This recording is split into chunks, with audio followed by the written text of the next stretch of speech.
ఓం శాంతి. 18/8/2024 యొక్క అవ్యక్త మురళి ఆధారంగా శివబాబాపై సర్వసమర్పణ అయ్యే అనుభూతి చెందేందుకు యోగాభ్యాసం చేద్దాము.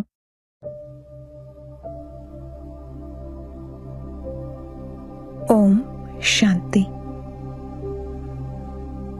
నేను ఆత్మను, జ్యోతిర్బిందువును,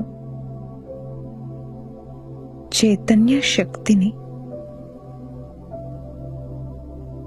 పూజ్య సాలిగ్రామాన్ని శివ పరమాత్మతో పాటుగా నా అలౌకిక జన్మ జరుగుతుంది. నేను మొత్తం కల్పంలో అతి భాగ్యశాలి ఆత్మను. నేను స్వయం శివుని ద్వారా రచించబడిన బ్రాహ్మణాత్మను. ఇప్పుడు నా మూడవ నేత్రం తెరుచుకుంది. నేను అజ్ఞాన నిద్ర నుండి మేల్కొన్నాను. సదా కోసం మేల్కొన్నాను. పూర్తి జీవితం కోసం శ్రేష్ఠ వ్రతాన్ని ధారణ చేశాను. పవిత్ర ఆహారము, పవిత్రమైన వ్యవహారము మరియు పవిత్రమైన ఆలోచనలు నా ఈ సహజమైన జీవితంలోని వ్రతము. శివబాబా నా ద్వారా విశ్వ కళ్యాణం అనే మహాయజ్ఞం యొక్క కార్యాన్ని సంపన్నం చేయిస్తున్నారు. నాకు బాబా నుండి హృదయపూర్వకమైన ఆశీర్వాదాలు ప్రాప్తిస్తున్నాయి. నేను బాబాకు అతి ప్రియమైన బిడ్డను. నాపై బాబా బలిహారం అవుతారు మరియు నేను కూడా బాబాపై బలిహారం అవుతాను. మనస, వాచ, కర్మణ ద్వారా బాబా ఎదురుగా సమర్పణ అవుతున్నాను.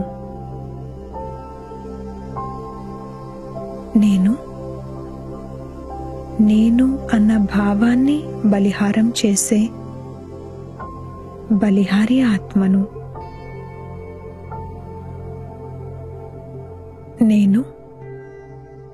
నేను అన్న భావాన్ని అర్పణ చేసే శ్రేష్ఠ బ్రాహ్మణాత్మను. నేను దేహాభిమానానికి చెందిన రకరకాల సూక్ష్మ అంశాలను ఆహుతి చేసే ఆత్మను.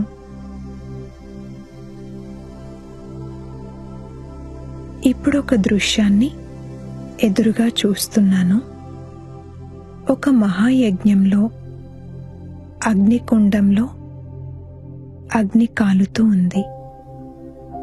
శ్రేష్ఠ బ్రాహ్మణాత్మనైన నేను ఈ యజ్ఞం యొక్క జ్వాలలో అనేక రకాల నేను అనే వాటిని ఆహుతి ఇస్తున్నాను. దేహభానానికి చెందిన నేను అనే దానిని ఆహుతి ఇస్తున్నాను. సంబంధ సంపర్కాలలో చిక్కుకోవడానికి సంబంధించిన నేను అనే దానిని ఆహుతి ఇస్తున్నాను.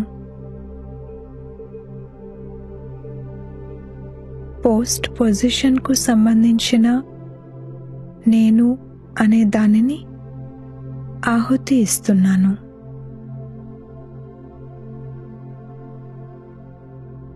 విశేషతల యొక్క అభిమానానికి చెందిన నేను అన్న దానిని ఆహుతి ఇస్తున్నాను. ఈ విశేషతలు పరమాత్మ ఇచ్చిన వరాలు, పరమాత్మ ఇచ్చిన కానుకలు. వీటికి సంబంధించిన రాయల్ అభిమానంతో కూడిన నేను అన్న దానిని కూడా ఆహుతి ఇస్తున్నాను.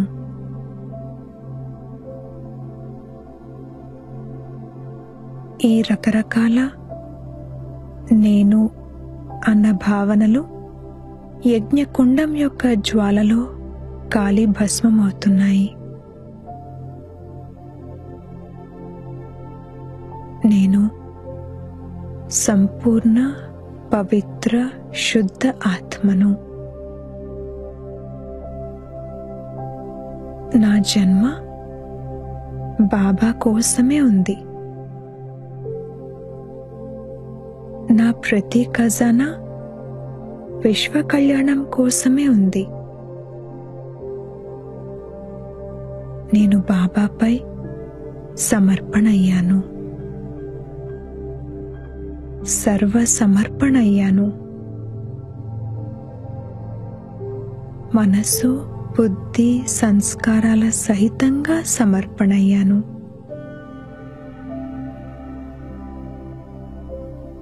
నేను వ్యర్థం మరియు నెగటివ్ యొక్క ప్రభావం నుండి ముక్తునిగా ఉన్నాను. పరివర్తన అనే మార్గంలో నేను అందరికన్నా ముందున్నాను. నేను తీవ్ర పురుషార్థిని. నా 63 జన్మల పాత సంస్కారాలు పరివర్తన అవుతున్నాయి.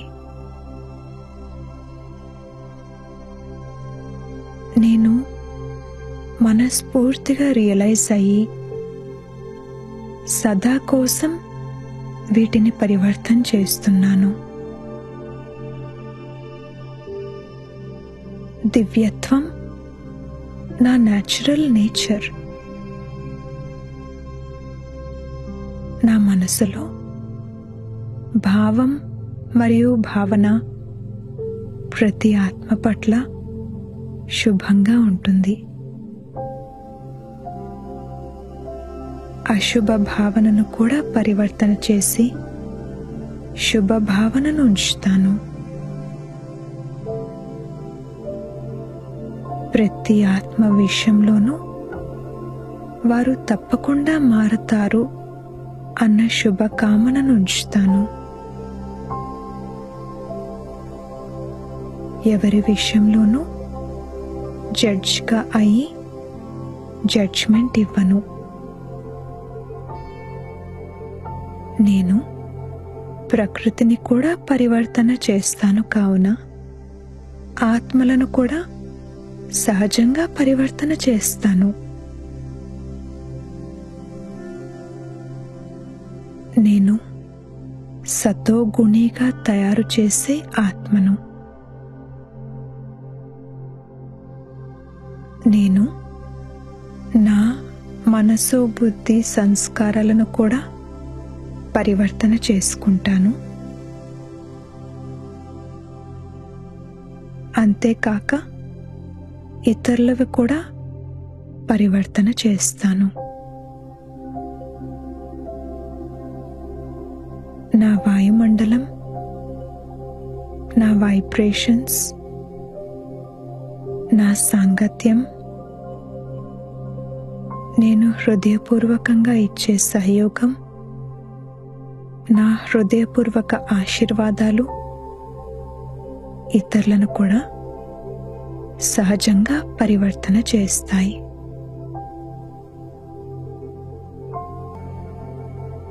బాబా నుండి నా పైకి ప్రకాశవంతమైన బంగారు కిరణాలు పడుతున్నాయి. నేను బాబా యొక్క ఆ దివ్య కిరణాలలో లీనమైపోతున్నాను. ఈ కిరణాలు ఆత్మలందరి వైపుకు కూడా వ్యాపిస్తూ అందరినీ పరివర్తన చేస్తున్నాయి. అనేకులను కర్మయోగులుగా చేస్తున్నాయి, ఆశావాదులుగా చేస్తున్నాయి. అనేక మంది మైక్ క్వాలిటీ ఆత్మలకు శక్తి లభిస్తూ ఉంది. అందరూ బాబా యొక్క వారస్ పిల్లలుగా తయారవుతున్నారు.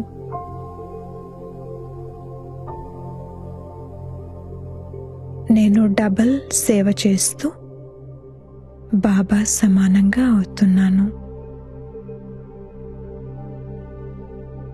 బాబా ప్రేమలో లీనమవుతున్నాను.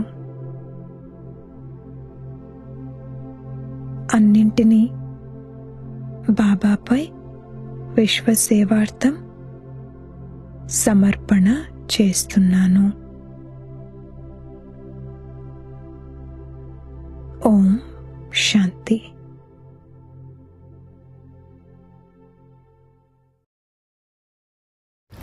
ఓం శాంతి. మధురమైన పిల్లలు, మీరు చైతన్య లైట్ హౌస్లో మీరు అందరికీ తండ్రి పరిచయాన్ని ఇవ్వాలి, ఇంటికి దారి చెప్పాలి. ప్రశ్న: పోను పోను ఏ డైరెక్షన్ ఏ విధంగా అనేక ఆత్మలకు లభిస్తుంది? పోను పోను బ్రహ్మ కుమారీల వద్దకు వెళ్తే వైకుంఠంలోని రాకుమారులుగా అయ్యే జ్ఞానం ఇస్తారని మునుముందు చాలామందికి డైరెక్షన్ లభిస్తుంది. ఈ సూచన వారికి బ్రహ్మ బాబా సాక్షాత్కారం ద్వారా లభిస్తుంది. తరచుగా బ్రహ్మ మరియు శ్రీకృష్ణుని సాక్షాత్కారాలే జరుగుతాయి. ఆదిలో ఎలాగైతే సాక్షాత్కారాల పాత్ర జరిగిందో అలాగే అంత్యంలో కూడా జరుగుతుంది. ఓం శాంతి. ఆత్మీక తండ్రి పిల్లల్ని అడుగుతూ ఉన్నారు, అందరినీ అడగరు. ఇక్కడ ఏం చేస్తూ ఉన్నారు, ఎవరి స్మృతిలో ఉన్నారని నళిని బచ్చీని అడుగుతూ ఉన్నారు. తండ్రి స్మృతిలో ఉన్నామని చెప్తూ ఉన్నారు. కేవలం తండ్రి స్మృతిలోనే ఉన్నారా, లేక ఇతర ఏమైనా గుర్తొస్తూ ఉన్నాయా?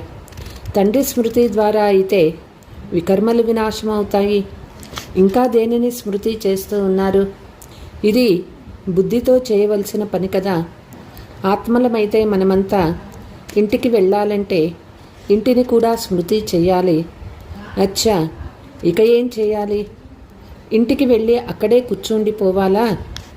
విష్ణువుకు స్వదర్శన చక్రాన్ని చూపిస్తారు కదా, దాని అర్థాన్ని కూడా తండ్రి ఇప్పుడు తెలియచేస్తూ ఉన్నారు.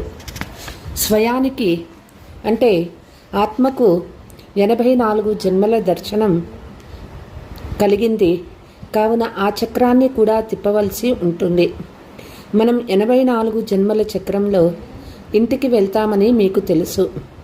అక్కడ నుండి పాత్ర చేసేందుకు మళ్ళీ సత్యయుగంలోకి వస్తాము. మళ్ళీ 84 జన్మల చక్రంలో తిరుగుతాము. విష్ణువుకు ఏ చక్రము ఉండదు. వారు సత్యయుగంలోని దేవత విష్ణుపురి అనండి, లేక లక్ష్మీనారాయణ పురి అనండి, లేక స్వర్గము అనండి. స్వర్గంలో లక్ష్మీనారాయణుల రాజ్యం ఉండేది. ఒకవేళ రాధాకృష్ణుల రాజ్యం అని చెప్తే అది తప్పు అవుతుంది. రాధాకృష్ణులకు రాజ్యము ఉండదు. ఎందుకంటే ఇద్దరూ వేరువేరు రాజ్యాలకు చెందిన రాకుమారీలు. స్వయంవరం తర్వాత రాజ్యాధికారులుగా అవుతారు. కాబట్టి విష్ణువుకు ఏ చక్రాన్ని అయితే ఇచ్చారో అది మీ చక్రమే. అందువల్లే ఇక్కడ కూర్చున్నప్పుడు కేవలం శాంతిగా కూర్చుండిపోరాదు, వారసత్వాన్ని కూడా స్మృతి చెయ్యాలి. ఈ చక్రము అందుకే తండ్రి చెప్తూ ఉన్నారు, మీరు చైతన్య లైట్ హౌసులు కూడా అయ్యారు. మాట్లాడుతూ తిరుగుతూ ఉన్న లైట్ హౌస్లు. ఒక కంటిలో శాంతిధామము, మరొక కంటిలో సుఖధామము ఉండాలి. రెండింటినీ స్మృతి చేయాల్సి వస్తుంది. స్మృతి ద్వారా పాపాలను తొలగించుకోవాలి.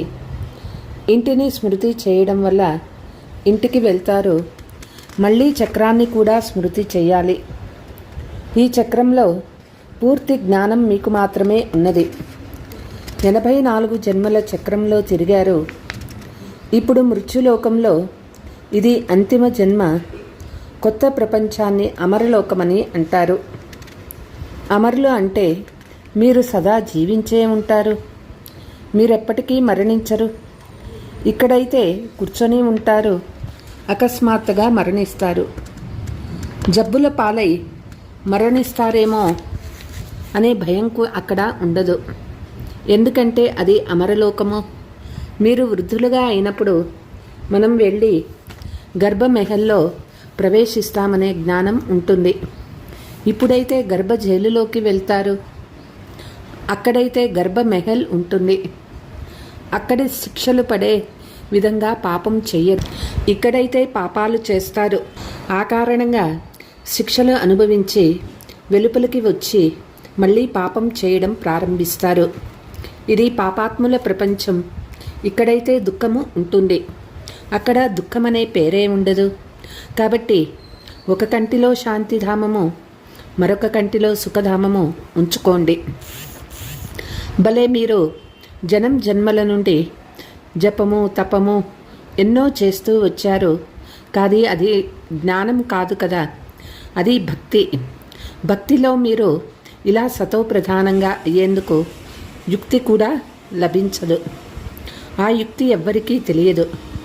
కృష్ణ భగవాను వాచ దేహ సహితంగా గీతలోని వాక్యాలను చదివి చెప్పింది విన్నారు. అంతే. మీరు ఇలా తయారవ్వండి అని ఎవ్వరూ చెప్పరు. భగవంతుడు పతితుల్ని పావనంగా చేసేందుకు వచ్చినప్పుడు ఇలా చెప్పి వెళ్తారని కేవలం చదువుతారు. గీతలో కేవలం పరంపిత పరమాత్మునికి బదులు కృష్ణుని పేరు వేసేశారు. ఇప్పుడు కృష్ణుడు రధికుడు కదా, వారికి రథము అవసరమా? స్వయంగా అతడే దేహదారి. కృష్ణునికి పేరు ఎవరు పెట్టారు? జన్మించినప్పుడు నామకరణము ప్రతి ఒక్కరికి వేర్లే పేర్లు పెడుతూ ఉంటారు. తండ్రి అయితే కేవలం శివుడు అనే అంటారు. ఆత్మలైన మీరు జనన మరణాలలోకి వస్తారు కనుక శరీరం పేరు మారుతుంది. శివబాబా అయితే జనన మరణాలలోకి రారు. వారు సదా శివునిగానే ఉంటారు. బిందువు పెట్టినప్పుడు శివ అని అంటారు. బిందువైన ఆత్మ చాలా సూక్ష్మమైనటువంటిది. ఒకవేళ ఆత్మ సాక్షాత్కారమైన ఎవరూ అర్థం చేసుకోలేరు. దేవీలను చూసి సంతోషిస్తారు అంతే తప్ప ప్రాప్తి ఏమీ ఉండదు, అర్థమేమీ లేదు. కేవలం నవదా భక్తి చేస్తారు. దర్శనమైతే అంతలోనే సంతోషిస్తారు. ఇక ముక్తి జీవన్ముక్తి అనే మాటే లేదు. అదంతా భక్తి మార్గము. ఇక్కడిది జ్ఞాన మార్గము. ఇక్కడ తరచుగా బ్రహ్మ తర్వాత శ్రీకృష్ణుని సాక్షాత్కారం అవుతుంది. బ్రహ్మ దగ్గరకు వెళ్తే మీరు కృష్ణపురికి లేక వైకుంఠానికి వెళ్తారని అంటారు. లక్ష్మీనారాయణల సాక్షాత్కారం కూడా జరగవచ్చు. సాక్షాత్కారమైనంత మాత్రాన సద్గతి లభిస్తుందని కాదు. ఇక్కడికి వెళ్ళండి అని కేవలం సూచన లభిస్తుంది. మునుముందు చాలామందికి సాక్షాత్కారాలు అవుతాయి, డైరెక్షన్ లభిస్తుంది. మీ త్రిమూర్తుల చిత్రం కూడా వార్తాపత్రికలలో వస్తుంది. బ్రహ్మకుమారీల పేరు కూడా పడుతుంది. కాబట్టి వీరి దగ్గరికి వెళ్తే మీకు వైకుంఠంలో రాకుమారిగా తయారయ్యే జ్ఞానం లభిస్తుందని బ్రహ్మ సాక్షాత్కారం అవుతుంది. అర్జునునికి విష్ణువు మరియు వినాశనం సాక్షాత్కారము జరిగినట్లు చివరిలో బ్రహ్మ సాక్షాత్కారం ఇస్తాడు. కమల పుష్ప సమానంగా ఎలా అవ్వాలో తండ్రి చెప్తారు. కానీ మీరు స్థిరంగా ఉండరు. అందుకే ఈ అలంకారాన్ని విష్ణువుకి ఇచ్చేశారు. లేకుంటే దేవతలకు శంకు మొదలైనవి పట్టుకునే అవసరం ఏమున్నది? నోటి ద్వారా వినిపించుటను శంఖధ్వని అని అంటారు. కమల పుష్ప రహస్యాన్ని కూడా తండ్రి అర్థం చేయిస్తారు. బ్రాహ్మణులైన మీరు ఈ సమయంలో కమల పుష్ప సమానంగా అవ్వాలి. పంచరికాల వికారాల రూపి రావణుని మాయను జయించేది కదా. నన్నొక్కరినే స్మృతి చేస్తే మీ వికర్మలు వినాశమవుతాయని తండ్రి ఉపాయం తెలుపుతూ ఉన్నారు. శ్రీమతాన్ని అనుసరించి పతిత పావనుడైన తండ్రిని స్మృతి చెయ్యండి. ఒక్క తండ్రి తప్ప ఇతరులెవ్వరూ పతిత పావనులు కారు. అందరినీ ఈ శరీరం నుండి విడిపించి పావన ప్రపంచంలోకి తీసుకువెళ్లేందుకే తండ్రిని పిలిచినారు. కనుక స్వయం తండ్రే వచ్చి ఆత్మలందరినీ పతిత నుండి పావనంగా చేస్తారు. ఎందుకంటే అపవిత్ర ఆత్మలు ఇంటికి లేక స్వర్గానికి వెళ్ళలేవు. తండ్రి చెప్తూ ఉన్నారు, పవిత్రంగా అవ్వాలి అంటే తండ్రి స్మృతి చెయ్యండి. స్మృతి ద్వారానే మీ పాపాలు నశిస్తూ ఉంటాయి. నేను గ్యారంటీ ఇస్తాను. ఓ పతిత పావన, రండి, మమ్మల్ని పావనంగా చేసి కొత్త ప్రపంచంలోకి తీసుకువెళ్ళండి అని నన్ను పిలుస్తారు. కాబట్టి ఎలా వెళ్తారు? విషయాన్ని ఎంత సూటిగా చెప్తూ ఉన్నారు. తండ్రి సహజ జ్ఞానాన్ని సహజ మాటలలో చెప్తూ ఉన్నారు. పని పాటలు చేసుకుంటూ నన్ను స్మృతి చేయమని తండ్రి చెప్తూ ఉన్నారు. భలే నౌకరీ మొదలైనవి చేయండి, వంట చేయండి. స్మృతిలో ఉండి చేస్తే భోజనం కూడా శుద్ధంగా అవుతుంది. అందుకే బ్రహ్మ భోజనం అంటే దేవతలకు కూడా ఇష్టమని మహిమ చేయబడుతుంది. ఈ పిల్లలు కూడా భోగ్ తీసుకెళ్తారు. అక్కడ సభ జరుగుతుంది. బ్రాహ్మణులు మరియు దేవతల మేళా జరుగుతుంది. భోజనం స్వీకరించేందుకు వస్తారు. బ్రాహ్మణులు భోజనం స్వీకరించేటప్పుడు కూడా మంత్రాలు చదువుతారు. బ్రహ్మ భోజనానికి చాలా మహిమ ఉన్నది. సన్యాసులైతే బ్రహ్మతత్వాన్ని స్మృతి చేస్తారు. వారి ధర్మమే వేరు. వారు హద్దు సన్యాసులు. మేము ఇళ్ళు, వాకులు, ఆస్తులు మొదలైనవన్నీ వదిలేశామని అంటారు. ఇప్పుడు మళ్ళీ లోపలికి దూసుకెళ్తున్నారు. మీది బేహద్దు సన్యాసము. మీరు ఈ పాత ప్రపంచాన్నే మర్చిపోతారు. మళ్ళీ కొత్త ప్రపంచంలోకి వెళ్ళాలి. గృహస్థంలో ఉంటూ ఉన్న బుద్ధిలో ఇప్పుడు మేము ఇంటికెళ్ళాలని, శాంతిధామము ద్వారా సుఖధామానికి వెళ్ళాలని ఉంటుంది. శాంతిధామాన్ని కూడా స్మృతి చేయాల్సి ఉంటుంది. మీరు తండ్రిని, శాంతిధామాన్ని, సుఖధామాన్ని స్మృతి చేస్తారు. ఇది మన అనేక జన్మల అంతిమ జన్మ. 84 జన్మలు పూర్తి అయ్యాయి. సూర్యవంశీయుల నుండి చంద్రవంశీయులుగా, తర్వాత వైశ్య శూద్ర వంశీయులుగా అవుతారు. వారైతే ఆత్మనే పరమాత్మ అని అంటారు. ఆత్మకు నిర్లేపి అంటే ఏమీ అంటవని అంటారు. ఎందుకంటే ఆత్మనే పరమాత్మ అని అనుకుంటారు. ఇది వారు చెప్పే ఉల్టా జ్ఞానము. తండ్రి కూర్చొని చెప్తూ ఉన్నారు. హంసో సోహంకు అర్థం తెలుపుతూ ఉన్నారు. మేమే ఆత్మలము, పరంపిత పరమాత్మ సంతానము. మొట్టమొదట మనం స్వర్గవాసులై దేవతలుగా ఉండేవాళ్ళము. తర్వాత చంద్రవంశీయులై క్షత్రియులుగా అయ్యాము. 2500 సంవత్సరాలు పూర్తి అయ్యాయి. తర్వాత వైశ్య శూద్రవంశీయులుగా, వికారులుగా అయ్యాము. ఇప్పుడు మనము పిలక బ్రాహ్మణులుగా శ్రేష్టంగా అవుతాము. 84 పల్టీలాట ఆడేందుకు అన్నట్లు కూర్చొని ఉన్నాము. ఈ పల్టీ ఆట గురించి జ్ఞానం కూడా ఉన్నది. పూర్వము తీర్థస్థానాలకు వెళ్ళినప్పుడు పల్టీలు వేస్తూ గుర్తులేసుకుంటూ వెళ్ళేవారు. ఇప్పుడు మీ సత్యమైన తీర్థస్థానము శాంతిధామము మరియు సుఖధామము. మీరు ఆత్మీక పండాలు తండ్రిని స్మృతి చేస్తే శాంతిధామానికి వెళ్తారని అందరికీ సలహా ఇస్తారు. సాధువులు, సత్పురుషులు మొదలైన వారందరూ శాంతిధామానికి వెళ్ళేందుకు శ్రమ చేస్తారు, కానీ ఎవ్వరూ వెళ్ళలేరు. మొత్తం అందరూ కలిసి ఒకే లాట్గా వెళ్తారు. సత్యయుగంలో చాలా కొద్ది మంది మాత్రమే ఉంటారని తండ్రి అర్థం చేయించారు. తర్వాత మళ్ళీ వృద్ధి చెందుతూ ఉంటారు. కనుక మీరు స్వదర్శన చక్రధారులు. దేవతలు స్వదర్శన చక్రధారులు కాదు. అయితే ఈ సమయంలో మీకు మాయకు యుద్ధం నడుస్తూ ఉంది. ఆ యుద్ధంలో కూడా ఎవరినైతే శక్తిశాలిగా భావిస్తారో వారి వద్దకు వెళ్ళి శరణు తీసుకుంటారు. ఇప్పుడు మీరు ఎవరి శరణం తీసుకుంటారు?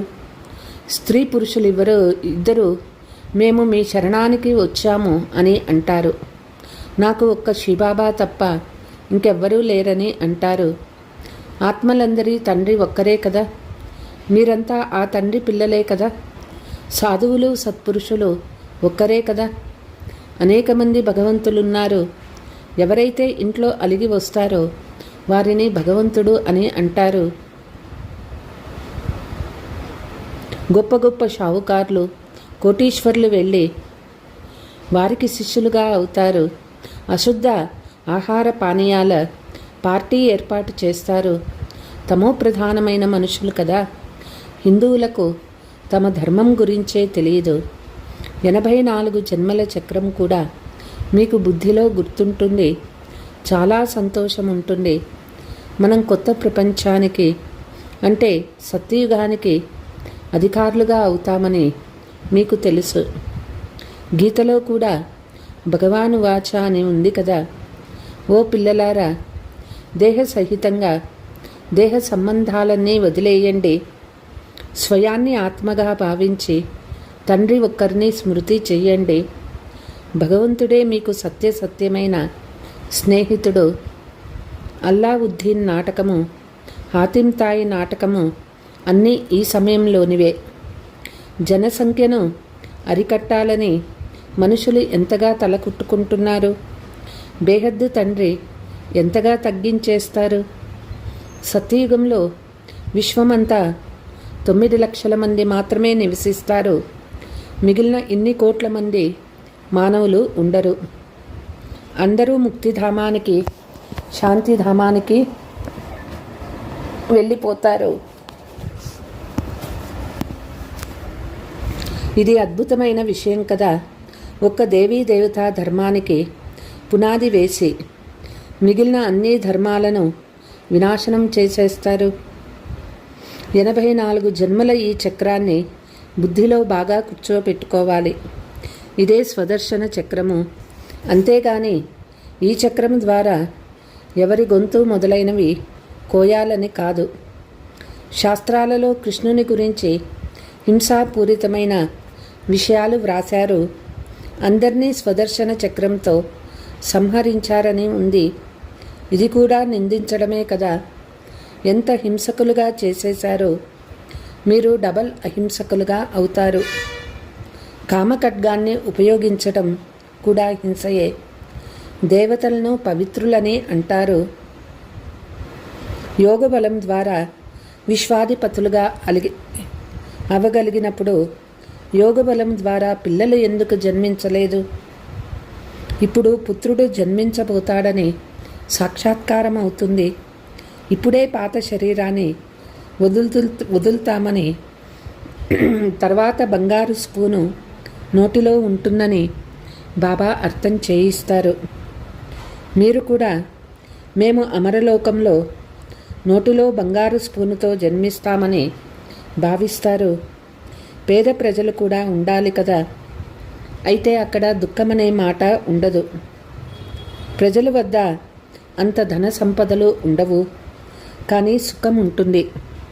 ఆయుష్ ఎక్కువగా ఉంటుంది. రాజా, రాణి, షావుకారులు, ప్రజలు అందరూ ఉండాలి కదా. అచ్చా, मीठे मीठे सिकीलते बच्चों प्रति मात पिता बाप दादा का याद प्यार और गुड मॉर्निंग। रूहानी बाप की रूहानी बच्चों को नमस्ते। हम रूहानी बच्चों की रूहानी मात पिता बाप दादा को याद प्यार गुड మార్నింగ్ నమస్తే నమస్తే. ధారణ: తండ్రిని స్మృతి చేస్తూ సంతోషంగా ఉండేందుకు 84 జన్మల చక్రాన్ని స్మృతి చేయాలి. స్వదర్శన చక్రాన్ని తిప్పాలి. భగవంతుని మీ సత్యమైన స్నేహితునిగా తయారు చేసుకోవాలి. డబల్ అహింసకులుగా అయ్యేందుకు చెడు దృష్టిని మంచి దృష్టిగా పరివర్తన చేసుకోవాలి. ఆత్మలమైన మనము పరస్పరము సోదరులము, భాయి భాయి అని అభ్యాసం చేయాలి. వరదానము: సర్వశక్తివంతుడైన తండ్రిని కంబైన్డ్ రూపంలో జతలో ఉంచుకునే సఫలతామూర్తి భవ. ఏ పిల్లల జతలో సర్వశక్తివంతుడైన తండ్రి కంబైన్డ్గా ఉన్నారో వారికి సర్వశక్తులపై అధికారం ఉంటుంది. ఎక్కడైతే సర్వశక్తులు ఉంటాయో అక్కడ సఫలత లేకుండా ఉండడం అసంభవం. సదా తండ్రితో కంబైన్డ్గా ఉండడంలో లోపముంటే సఫలత కూడా తగ్గిపోతుంది. సదా తోడును నిభాయించే అవినాశీ సాథీగా కంబైన్డ్గా ఉంచుకుంటే సఫలత జనం సిద్ధ అధికారంగా ఉంటుంది. ఎందుకంటే సఫలత మాస్టర్ సర్వశక్తివంతుల వెనక ముందు తిరుగుతూ ఉంటుంది. స్లోగన్: ఎవరైతే వికారాల రూపీ మురికిని తాకను కూడా తాకరో వారే సత్యమైన వైష్ణవులు. అచ్చా. ఓం శాంతి.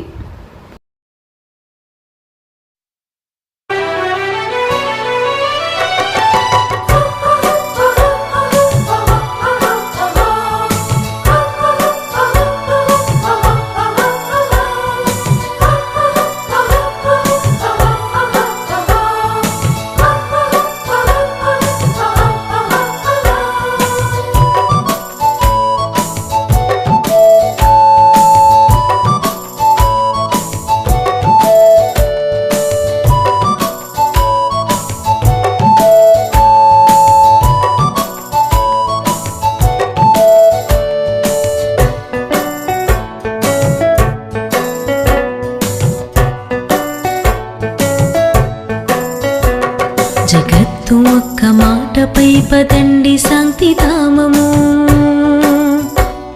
జగత్తు ఒక్క మాటపై పదండి శాంతిధామము. అనంత విజయ శిఖరముపై ధ్వజము నెత్తి సాగుతూ, అనంత విజయ శిఖరముపై ధ్వజము నెత్తి సాగుతూ, మురళి పాఠశాలలో జన్మధన్యమౌనులే, మురళి పాఠశాలలో జన్మధన్యమౌనులే. మనని మనము మరిచిపోతూ పరమపిత సేవలో, మనని మనము మరిచిపోతూ పరమపిత ప్రేమలో.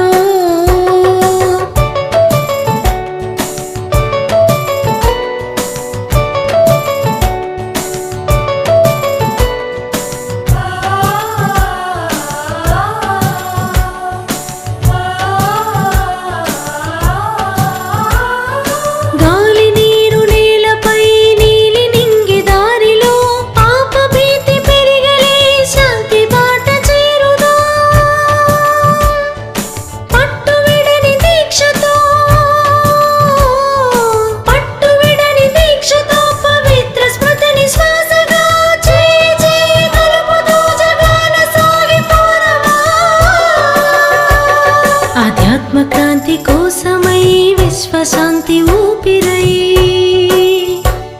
ఆధ్యాత్మక్రాంతి కోసమై విశ్వశాంతి ఊపిరై, చిటారు కొమ్మనూగుతూ పదండి శాంతిధామము.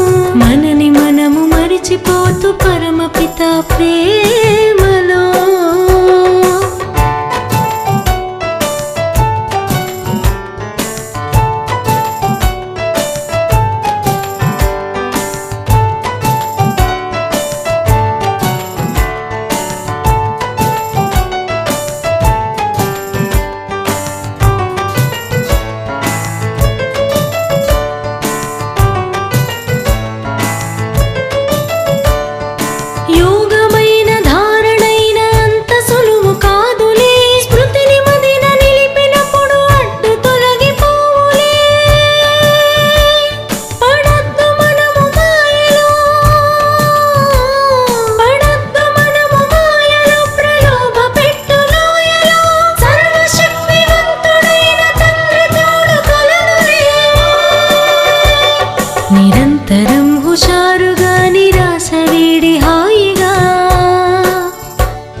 తలచుకో. ప్రతిక్షణం తపస్విగా జీవితాన్ని మలచుకో. హుషారుగా ప్రయాణమైన వీణ జీవ సరళిలో మనని మనము మరిచిపోతూ పరమపిత సేవలో. జగత్తు ఒక్క మాటపై పదండి శాంతిధామము. జగత్తు ఒక్క మాటపై పదండి శాంతిధామము. అనంత విజయ శిఖరముపై ధ్వజమునెత్తి సాగుతూ. అనంత విజయ శిఖరముపై ధ్వజమునెత్తి సాగుతూ. మురళి పాఠశాలలో జన్మధన్యమూనులే. మురళి పాఠశాలలో జన్మధన్యమూనులే. మనని మనము మరిచిపోతూ పరమపిత సేవలో. మనని మనము మరిచిపోతూ పరమపిత ప్రేమలో. మనని మనము మరిచిపోతూ పరమపిత సేవలో. మనని మనము మరిచిపోతూ